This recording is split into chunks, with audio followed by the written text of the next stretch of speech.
So last week with Gachiakuta, we got the usage of the box in a really unexpected way, to the point where I am kicking myself with not expecting the unexpected, and once more just in marvel of just the creativity of this mangaka with how to utilize the powers and abilities of these characters and the different objects and what type of abilities they can end up having, especially with Rudo using his gloves to just upgrade everything to an absurd degree. I mean, he turned the box into a giant cartoonishly monstrosity that literally ripped, chopped, and ate the trash beasts they were fighting and giving them trouble over the last few chapters. I mean, it's cool and badass, but also Looney Tunes level of ridiculous, and it honestly does not feel out of place. I love it. And probably the best way I could think of, now that I look back, to utilize a box as a weapon, which, again, really fun and cool.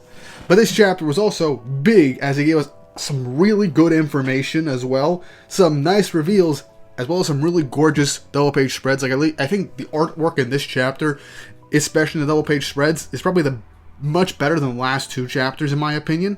And the last two chapters had some really cool artwork. But yeah, this chapter was insane. But before we jump into this review, don't forget to like and subscribe and hit the notification bell for updates on future videos. Really helps, and it shows you guys enjoy the content I make on the channel and shows you want to see more. The Gachiakuta videos have not been doing great, in all honesty. I'm going to do this review and maybe one more review depending on if this arc ends relatively soon, and if it doesn't do well, I might just drop it and do random Gachiakuta videos here and there if I get the chance. But if the views start picking up, it'll be worth me reviewing the series on a weekly basis. So if you want to keep seeing me review this series, like, subscribe, and watch the videos, and share them with your friends to help boost the algorithm for these series. But with that out of the way and me begging you for views out of the way, let's jump right into the chapter. Chapter 105, titled, Behold What It Holds. Very simple and straight to the point chapter title. I like it. Cover image is Rudo looking badass with the box monstrosity that he literally just conjured up in the last chapter. Still looks really, really cool. But the chapter starts off with seemingly the aftermath, as we get some pitch white panels of Kuro the Information Broker just standing there as debris flows through the air subtly as Rudo steps back onto the ground with this awesome image of the box monster just hovering above him. Just the comparison of the size and the simplicity, yet the detail in this with the shading and the design. It looks just so good. The artwork in the series is just amazing, my god. And Rudo gets his serious look, looking straight at Kuro. As Kuro says, Rudo, I had hoped you could stall the trash beast. I didn't dare expect more than that. But look at you. You create this magnificent object and defeat the monster. Once more, the perspective on this giant monster literally is insanity. Rudo says, it wasn't just me. I couldn't have done it without this guy. He responded to my feelings and helped me out. And honestly, yeah, based on the last chapter and how Rudo himself just projected his feelings onto the box and felt like a kinship to an extent with the box itself, helped him draw out as much raw potential and energy from it as he did, creating what we got right now. Enjin walks on over and says, either way, it means we ended up making you do all the work. Rudo says, no, you and Folo were the ones keeping the trash beast distracted, and he is right that he wouldn't have been able to do it without anybody distracting the thing. Enjin says, anyway, did we get the all-important contents of the box? And Kuro pulls out a sheet of paper. As Folo asks, wait, that's it? As Kuro states, the box contained a letter by Rudo's ancestor, Canis Suribrek, the Undertaker. It is his last will and testament. Okay, now then, the contents of the box was a last will and testament of Rudo's ancestor and the person that created the Watchmen series. Now that is valuable information placed into this box. That is incredible. It is insanity. And while I wasn't expecting a last will and testament, I was expecting answers. This was definitely something that made the mystery and build-up very worth it, as we'll soon get into. This catches Rudo off guard, and he says, wait, my ancestor's will?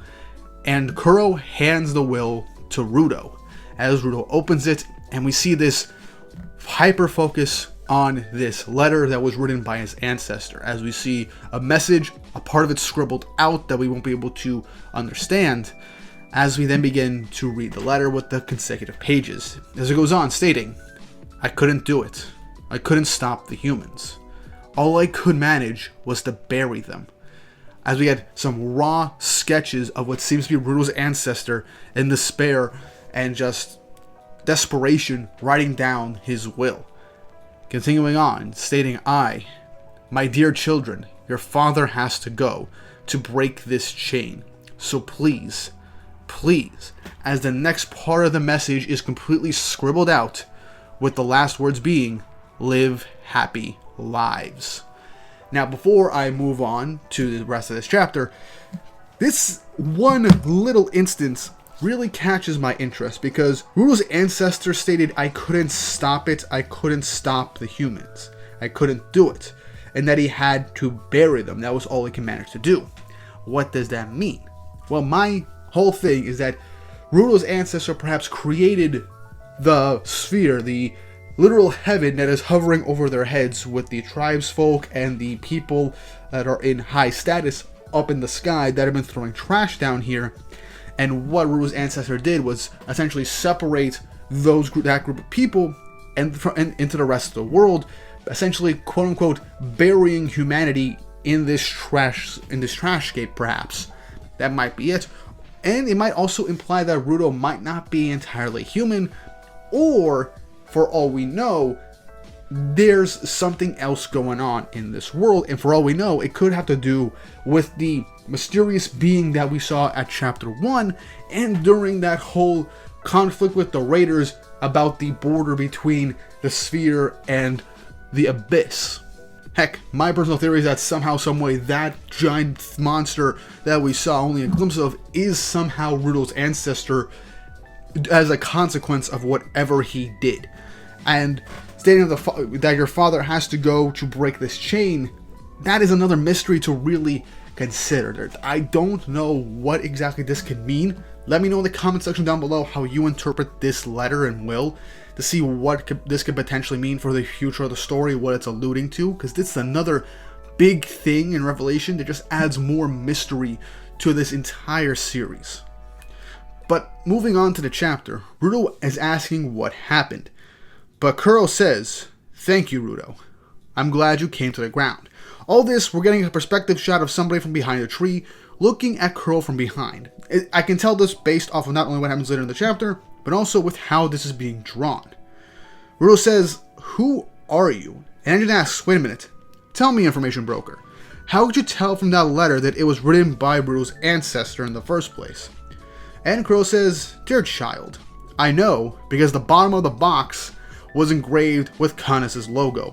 And then this kind of funny 3-instance panel of Rudo and Enjin just being aghast, slowly turning back at the box that Rudo has, and then all of them freaking out over the fact if it has the logo, it's part of the Watchmen series, and then Rudo has to change it back right now into a regular box, and that Rudo's ability will just end up making it disappear at the end of the day. But Kuro essentially just tells him, calm down, there's no need for this. The box wasn't even a part of the Watchmen series to begin with. The Watchmen series is a series of items that were worn by Canis on a regular basis. As Rudo was also surprised, you know all that too? Kuro says, of course I do. That's why you came to me, isn't it? For my information. And then we get a 2-page spread with Kuro spreading his arms, stating, I have been more than sufficiently compensated. Allow me to supply you with my merchandise. As we see one of the raiders appear right behind Kuro. And this image is so great. The composition, the shading, the differences. Oh my god, it looks so great. And then we get another 2-page spread as Kuro is touched in the back by the raider as she says, your information is mine. Let me know in the comments below because I completely forgot her name. Her name was, I think, only stated, twice, 2 or 3 times in the manga so far, and it's been a while since that. So please let me know her name so I can know for the next chapter. Please and thank you. But yeah, And this last 2-page spread is of her using her vital instrument, touching Kuro's back, and stealing his information. Because as was stated way earlier on, her ability is that if she touches somebody, she can gain all of their information and glimpse into their mind. And this shocks everybody in the vicinity as the chapter ends. Oh boy, that was great. And also, this means that this is the main reason why Zodyl was just waiting. He was waiting for his subordinate to get the opportunity when everyone's guard was down after the trash feed was taken out, so that they can get Kuro's information when things seem to have died down, presenting an opening. So now, with the actual information still yet to be told to Rudo, now that Zodyl has his information, my prediction is that next chapter, Zodyl will take the initiative and kill Kuro so that Rudo wouldn't get any information from him at the end of the day. This could also end up leading to the fact that Rudo won't be able to find Amo for a good while longer, so that builds up the mystery and suspense of what's going to happen to Amo and when Rudo will reunite with her and save her, as well as the revelation that one of the cleaners is in fact a traitor, essentially, and also very much clinically insane, while also putting the raiders one giant leap forward from the cleaners in terms of information on Rudo's ancestor, the Watchmen series, and potentially some bits and pieces of the history of the world and what happened in the past that could potentially lead to their plans coming to fruition in the future. But yeah, while this chapter went by pretty quickly, I loved everything from it. Not just from the interaction, but the will and testament of Rudo's ancestor, the revelation at the end with the raiders seemingly getting the information out of Kuro, and now seemingly maybe getting one step ahead, and the revelation of the box wasn't really part of the Watchmen series. It just had the symbol on it to show a correlation to Rudo's ancestor. This was amazing. Another great chapter with answers and suspense, and a great cliffhanger at the end of it. I am so excited for the very next chapter of Gachiakuta, and I cannot wait to talk about this series even more, if you will let me. But that's going to be it for me today. Hope you guys enjoyed. Let me know your thoughts and opinions on this chapter in the comment section down below, as well as your thoughts, opinions, and theories for the information of this chapter and what will happen in the future. And once more, if you haven't already, like and subscribe and hit the notification bell for updates on future videos. Really helps, and it shows you guys enjoy the content I make here on the channel and shows you want to see more. Now, with all that said and done, I hope you all have an awesome day.